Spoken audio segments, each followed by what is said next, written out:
Paglalim ng gabi, para ituloy ang masayang bonding, pinatawag ni Kuya sina Francine at Andrea sa confession room.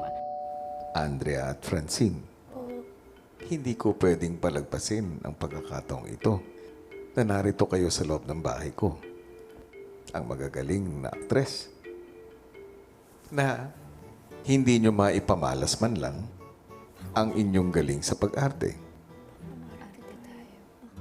Nasa harapan ninyo ay ang isang fishbowl.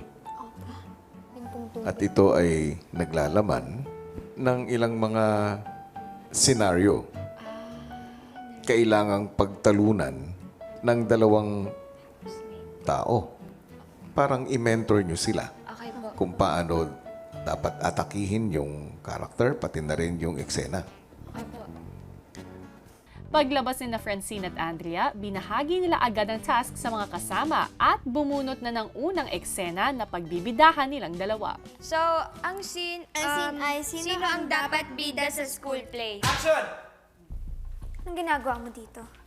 Ako na yung bida sa play, di ba? Di ba late ka pumunta? Akin na to! Marga, pinuntan ko lang saglit si Ninong Jepoy. Ako naman talaga yung dapat dyan sa play eh. Pero hindi ka dumating. Sabi ko naman sa'yo, magdahan-dahan ka sa akin. Konting galaw mo lang, konting lingon dyan, akin na yan. Hindi lahat ng bagay makukuha mo, Marga. Kaya wag ka nga makampante na yung role na yung mapupunta sa'yo.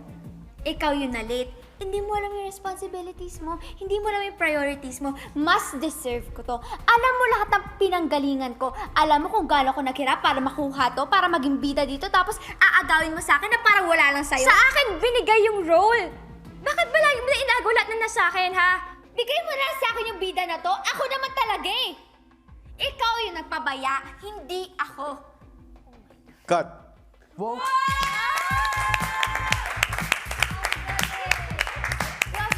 Puntik na ako, mano doon na. Wow! Sobrang galing po nilang umakting, tapos naturuan pa po kami. Kaya madami po kaming natutunan, kuya.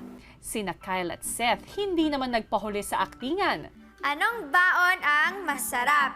Tuna or chicken sandwich? Ano ba mo? Tuna. Sandwich?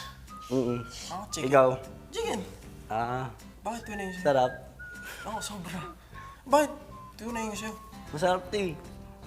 Masustansya ba? Ikaw? Para sa akin, mas masarap yung chicken. Masarap yan. Mas Masustansya din yan. ng chicken. Kaya nga. Mas madaming, paborito nga ng mga Pilipino, chicken. Kaya nga, Brad, kaya tira mo, taba mo, di ba? Kaya nga, payat mo, di ba? Siyempre, dahil inalagaan ko kasi, Brad, ano ka lang, kailangan gwapo ka. Dapat ganun. Pero hindi ka pa rin gapo. Pangit Ano ba talagang pinag-usapan natin dito? Katawan o chicken? katawan mo kasi kaya nga lang kain chicken eh. Oo, sarap. Sa susunod na eksena, sina Batit at Shoichi ang napili. Sino ang may mas mabahong hininga? Okay, 5, 4, 3, 2. Action! Uy, baho na hininga mo! Pre, bakit bakang baho ng hininga mo? Mas mabaho hininga mo kasi nagkakabulol ka dahil sa baho ng hininga mo. Huy, nagsisipilyo ako araw-araw. Tignan mo, nabulol ka na naman. Ang baho kasi ng hininga mo. Hindi na ako nagsisipilyo ko. Manners! Manners yun! Manners! Baho ng hininga. Maya ka sa kanila, oh! Tingnan ba, bakit itim na yung bulok na hininga? Baho!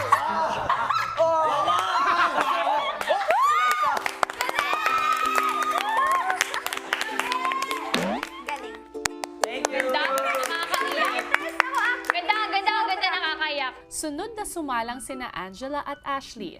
So, ang eksena, Nagkabanggaan, nabuhusan ng ice cream, sino ang may kasalanan? kapag sobrang hirap ka na. Pero can you try your best na magtagalog? Sa start.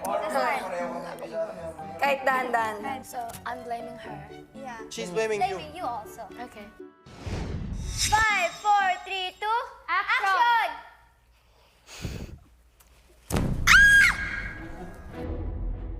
What did you do? Wala akong ginagawa, dadaan lang ako. Nakita mong kumakain ako? Well, do you see this mess? Kung nakita mong kumakain ako, ba't bubungguin mo pa ako? You're the one who approached me. Hindi kita binubunggo. You were walking my way. Kumakain ako, nakatingin ako sa dinadaanan ko. Yeah, but Saan ka nakatingin? You were bumping into me. You should know where you're walking and you should know your lane.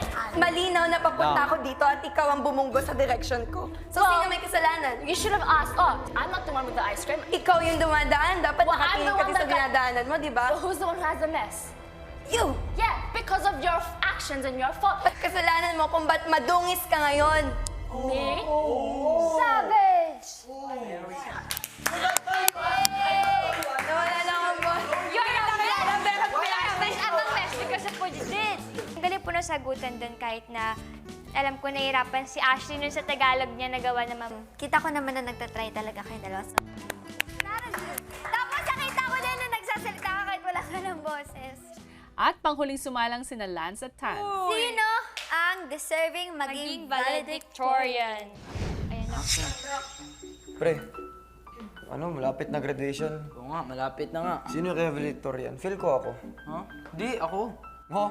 Mas Bakit? mataas grades ko sa'yo ah. Mas mataas kasi nagpapakyut ka sa mga teacher natin. Tatanungin kita, quizzes and exams lang ba ang basis kung valedictorian ba? Isipin mo bro, basketball varsity ako, captain ball pa, masipag pa ako mag-aral, matataas yung grades ko. Tapos ikaw, wala kang pang extracurricular. Doon ka lang magaling. Pero ayun, yung mga grado mo, napapasa mo lang yun dahil nagpapakyut ka sa mga teacher natin. Kapag maghahanap ka na ng trabaho, kailangan ba yung papakyut mo?